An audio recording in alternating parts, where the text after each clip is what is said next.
So ఇప్పుడు రేపు పవన్ కళ్యాణ్ గారు ముఖ్యమంత్రి కావాలి, అది కాపుల్లో ఉన్నటువంటి ఒక ఆశ. ఆ పాపం ఆయన సర్దుకుంటున్నాడు, నాకు అంత అడ్మినిస్ట్రేషన్ ఎబిలిటీస్ లేవు, నేను ఉండకపోవచ్చు, నా తరపున ముఖ్యమంత్రి గారు చంద్రబాబు నాయుడు గారు ఉంటాడు ఇంకో 15 సంవత్సరాలు అన్న దాన్ని. చర్చ ఏంటంటే రాధాన, ఆశా కిరణ వీళ్ళిద్దరూ ఎటువైపు. ఎందుకు వీళ్ళిద్దరూ కూడా రంగా గారి వారసులుగా లేటుగా రావచ్చు, కానీ లేటెస్ట్ కాకూడదని ఏముంది కాదనా? మనం ఒకవేళ లేటుగా వచ్చారు కాబట్టి అనుకోకూడదు, లేటుగా వచ్చినా కానీ లేటెస్ట్గా కూడా ఉండే అవకాశాలు కూడా ఉన్నాయి. ఉండకూడదని కూడా మనం అనుకోవడానికి లేదు, మీరు కూడా అనుకోరని నా భావిస్తాం. స్వతహాగా you are also a progressive man కాబట్టి. సో ఈ డైనమిక్స్ని మార్చే క్రమంలో ఆంధ్రప్రదేశ్లో కాపుల్లో ఖచ్చితంగా ఆశా కిరణ్ గారు రేపు ఏదైనా ఒక రాజకీయ పార్టీలో చేరినట్లయితే ఆవిడకి ఆల్టర్నేటివ్, ఆవిడ ఎన్జిఓ వర్క్ చేయడానికి వస్తుందని నేను అనుకోవట్లేదు. అవును, ఆయన ఏదో నేను ఒక ప్రైవేట్ కార్యక్రమాలు చేసుకుంటూ రంగా గారి ఆశయాలను కొనసాగించడం కోసం నేను వస్తున్నానని కూడా చెప్పట్లేదు. ఎందుకంటే ఈ ఫెయిలర్స్ అన్ని కూడా ఒక 2-3 months నుంచి ప్రిడామినెంట్గా ఆంధ్రప్రదేశ్లో వస్తూ ఉన్నాయి. రాధా గారు కొంచెం సైలెంట్గా ఉండటం, రాధా గారు ఆ మధ్య కాలంలో కొంచెం యాక్టివ్గా ఉండటం, ఆ తర్వాత అది కాస్త షిఫ్ట్ అయిపోయి టిల్ట్ అయిపోయి కాపులకి పవన్ కళ్యాణ్ గారు, అంతకుముందు కాపులకి ముద్రగడ గారు, ఇప్పుడు ముద్రగడ గారు ఆశా కిరణ్ గారు కలిస్తే నాకు తెలిసి కాపుల్లో వర్టికల్గా ఒక చీలికొచ్చి పవన్ కళ్యాణ్ వర్సెస్ ముద్రగడ ఆశా కిరణం ఈ కాపుల్లో ఖచ్చితంగా వస్తుంది. అది ఎటు తీస్తుంది, ఎటు దారి తీస్తుంది అనేదానికి ఇంకా టైం ఉంది. దీన్ని చర్చించడానికి చాలా టైం ఉంది. ఆ టైంలో మనం అందరం కూడా చర్చించచ్చు. కానీ నేనేమనుకుంటున్నానంటే ఆ డైనమిక్స్ని రాజకీయాల్లో మార్చడానికి డైనమిక్గా ఉండే ఒక కమ్యూనిటీ పరుగులు తీస్తున్న నేపథ్యంలో ఈరోజు మీరు ఒక కరెంట్ అఫైర్గా దీన్ని తీసుకొని చర్చ. అంటే ఇందులో ఇంకొక ఇష్యూ ఉండండి. నిన్న మందకృష్ణ మాదిక్ గారు అదే ఆశా కిరణ్ గారితో కదిర్లో ఒక వేదిక పంచుకున్నారు. ఈ ఈక్వేషన్స్ ఏంటి అంటే పంచుకోండొచ్చు. ఇప్పుడు నేను చెప్పాను కదా, అంటే డైనమిక్స్ ఆంధ్రప్రదేశ్లో మారే క్రమంలో 60 లక్షల ఓటర్స్ ఉన్నటువంటి మాల మాదిగలు ఇద్దరు కలిపి ఒకటవుతారా, లేకపోతే ఈ మధ్య నాకు తెలిసి మా సోదరుడు లైన్ వేరు, సునీల్ కుమార్ గారు మాట్లాడిన మాటలు కూడా ఈ రకంగా మాట్లాడారు. అదొక ఆస్పెక్ట్. నేను I don't want go into that, ఎందుకంటే I have got my own reservation towards that ఆ టాపిక్. ఎందుకంటే దళితులు ముఖ్యమంత్రి కాకుండా కాపులు ముఖ్యమంత్రి అయితే మేము డిప్యూటీ ముఖ్యమంత్రిగా ఉంటాం, కానీ మీరు సిద్ధపడండి అని నేనైతే చెప్పదలుచుకోలేదు. ఒకవేళ అలాంటి సిచ్యువేషన్ వస్తే వై కాంట్ దళిత్స్? ప్రిడామినెంట్గా ఒక 30 లక్షలు కాపులుంటే 60 లక్షలు డబుల్ ద ఫిగర్ దళితులు ఉన్నారు.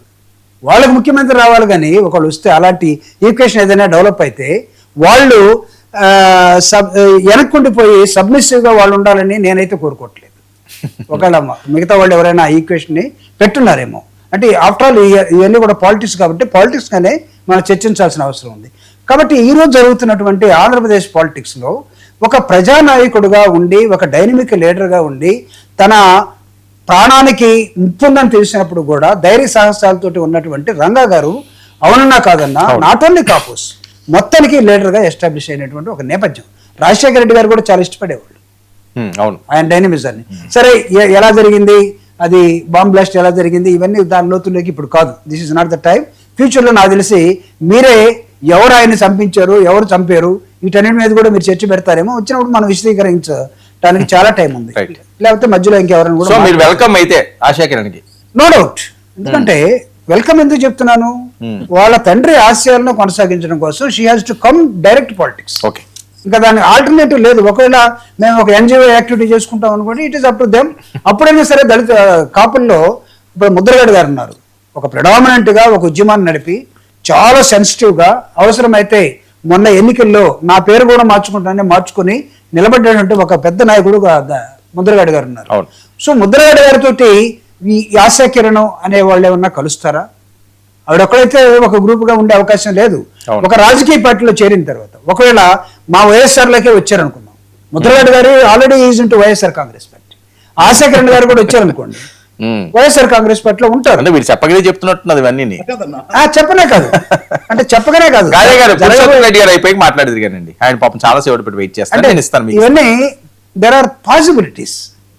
After all we are discussing politics. పాలిటిక్స్లో 1, 2, 3, 4 ఆల్టర్నేటివ్స్ ఉన్నప్పుడు which is the best alternative అనే దానికి వచ్చినప్పుడు she has got only one alternative. She has to join into the YSR Congress Party if she likes.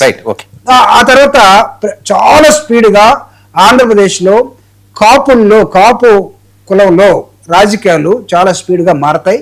ఖచ్చితంగా వర్టికల్గా దానిలో గ్రూప్స్ వస్తాయి, విడిపోతారు. విడిపోయే క్రమంలో మాకు అడ్వాంటేజ్ ఉంటుందని మేము భావిస్తున్నాం. Okay. ఎందుకంటే ఆ నాయకుడు, గాదన్న నాయకుడు, నా వల్ల కాదు బాబు అడ్మినిస్ట్రేషన్, నేను ఇంకొక ఆయనకి అప్పచెప్తున్నాను. చంద్రబాబు నాయుడు గారికి 15 సంవత్సరాలు ఈయనే, నేను డిప్యూటీగానో ఇంకో దానిగా ఉండిపోతాను అన్నట్టుగానే ఆయన మాట్లాడుతున్నాడు.